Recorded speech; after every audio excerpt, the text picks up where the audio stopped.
नमस्ते सभी को। मेरा नाम शैलेजा है। मैं आज मेरी कहानी बताने वाली हूँ। मेरा बचपन बहुत आसान नहीं था, लेकिन परेशानी से बहुत गुजर रहा था। मेरे माँ बाप काम को जाते थे, उनका प्यार कभी नहीं मिलता था। इस बात से मेरे को बहुत तरसती थी, मेरे माँ बाप का प्यार क्यों नहीं मिलता था। सभी बच्चों को प्यार लाड़ मिलता था। इसके वजह से मुझे जलन होती थी कि मेरे को क्यों नहीं ये सब मिल रहा है। तो ऐसे करते करते इस बात की भी खुशी थी मेरे को, लेकिन वो मेरे को पढ़ा रहे थे। इस बात की मेरे को बहुत खुशी थी। चलो जाने दो, बचपन भी गया, ऐसा मेरे को ऐसा लग रहा था। तो मैं 9वीं कक्षा में थी। मैं स्कूल में जाती थी, तो एक लड़का मेरे को चिढ़ा रहा था, सता रहा था।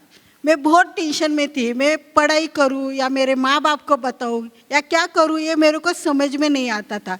मैं 15 दिन से लगातार वो लड़का मेरे को आता था, छेड़ता था, परेशान करता था, लेकिन मैं ध्यान नहीं देती थी। अभी क्या करूं, पर टेंशन आता था, क्या करूं, वो उस गली से आएगा क्या, इस गली से आएगा क्या, ऐसे सोच सोच के स्कूल जाती थी।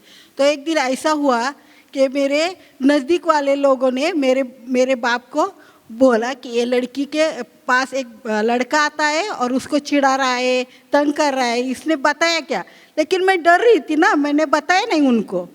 तो मेरे पिताजी रात को आए, उन्होंने आके मेरे बाल ही काट दिए। मेरे को बोले भी नहीं कि मैं सोच रही थी कि मेरे बाल क्यों काटे इन्होंने।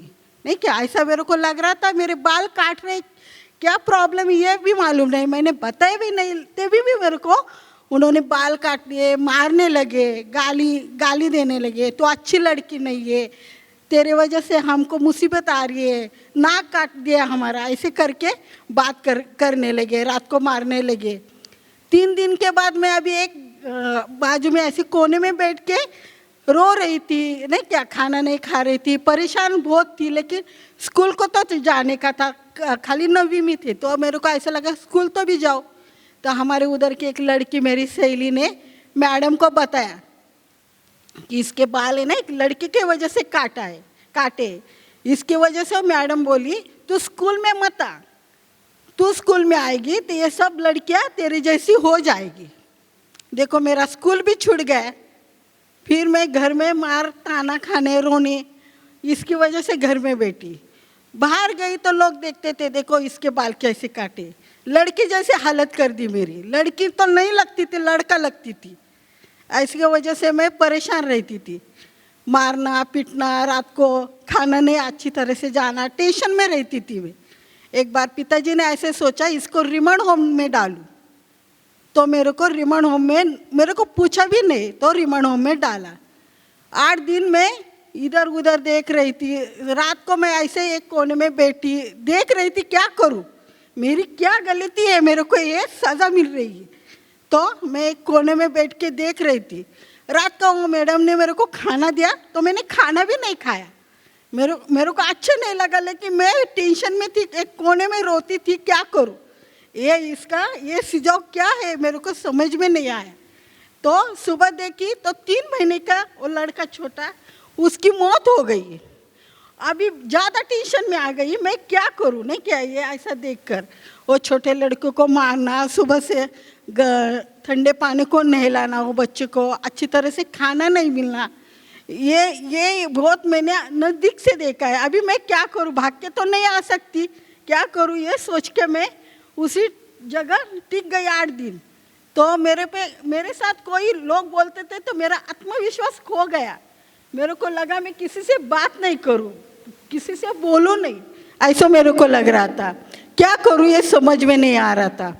तो मैंने, एक मैडम आई मेरे पास और बोली मैं तेरे साथ बात करूं क्या, बोल तेरी कहानी क्या है वो बता। मैं बोली मैं क्या बोलूं मैम, मेरे को स्कूल में नहीं जाने को दे रहे, खाना अच्छी तरह से नहीं जा रहा है, मैं एक कोने में रो रही हूँ, मैं क्या करूँ, मेरे को समझ में नहीं आ रहा। वो बोली बोल सकते आप मेरे साथ। तो मैं बोली मेरी कोई भी गलती नहीं थी, मैं उस लड़के से प्यार भी नहीं करती थी, मेरे माँ बाप ने पूछा भी नहीं।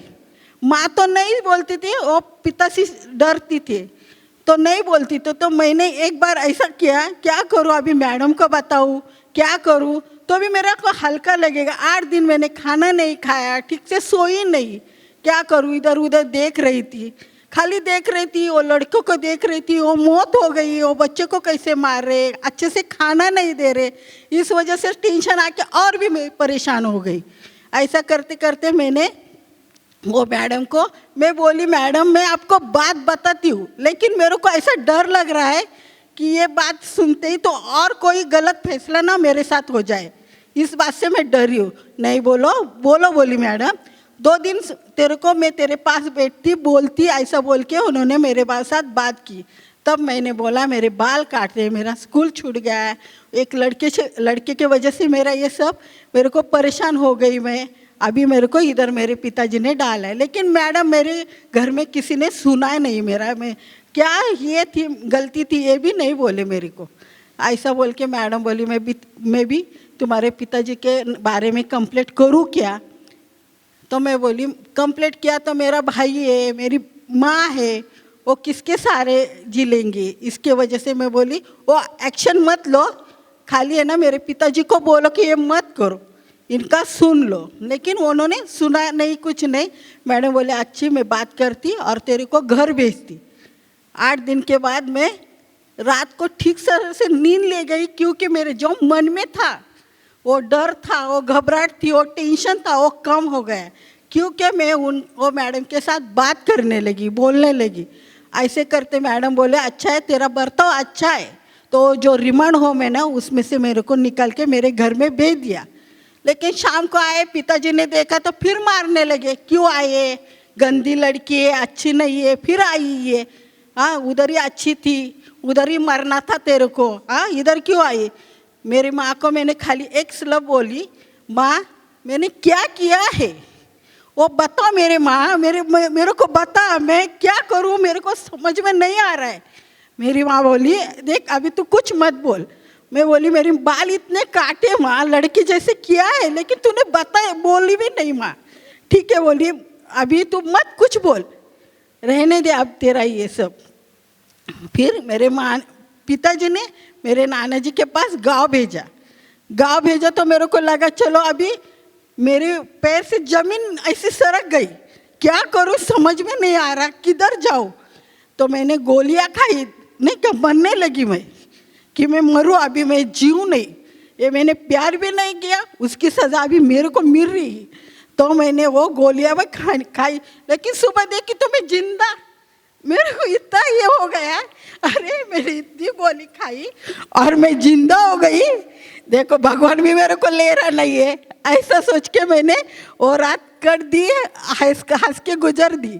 फिर मैं सुबह नाना जी के पास गई तो उधर भी देखो पहले मेरी परेशानी हुई, उधर तैयार थी, गाली गलौज देना, लोगों की बातें सुनना, ताने सुनना, ये तो चालू हो गया।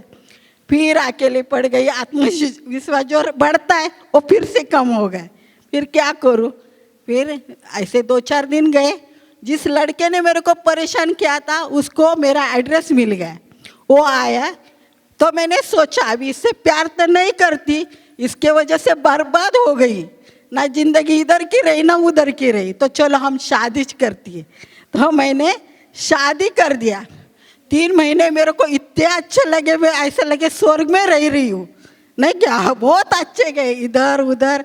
लेकिन 3 महीने के बाद देखो फिर से वापस गाली खाना, मारना, गोवा खा के मुंह पे थूकना, बाहर जाके कपड़े निकलना, मेरा ब्लाउज निकलना, साड़ी निकलना, ये तो हो गए चालू फिर से।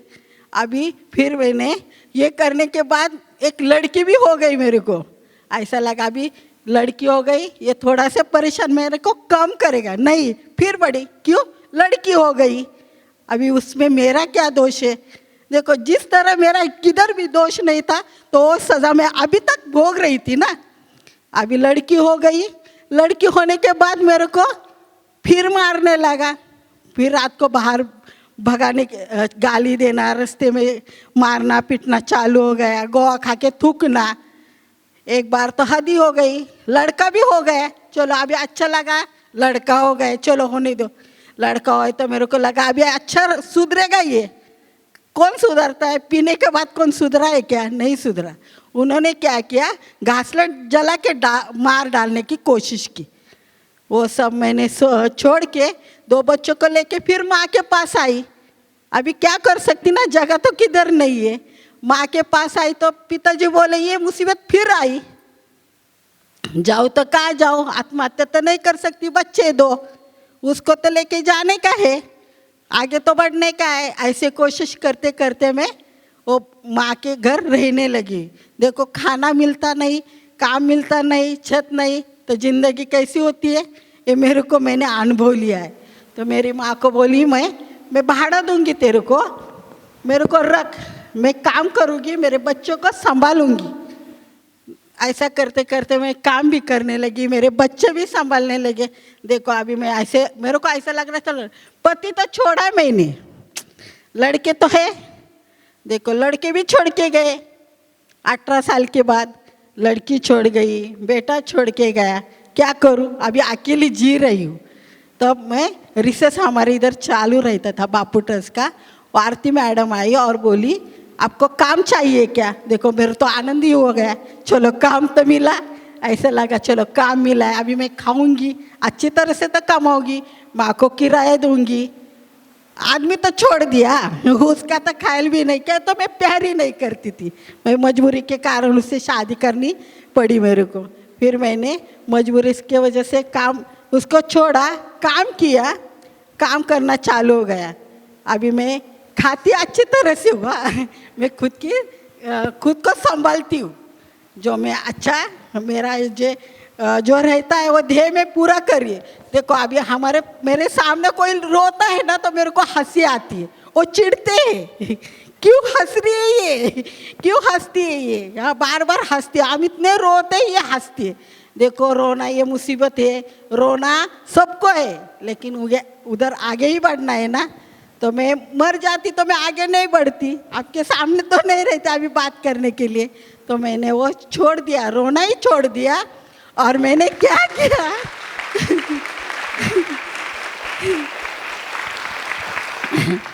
मैंने रोना छोड़ दिया, काम करती हूँ मैंने काम करती हूँ, पैसा कमाती हूँ, अच्छे से खाती हूँ, खुद की सेहत अच्छी रखती हूँ। धन्यवाद, तुमने मेरी ये कहानी सुना, धन्यवाद इसके लिए, थैंक यू।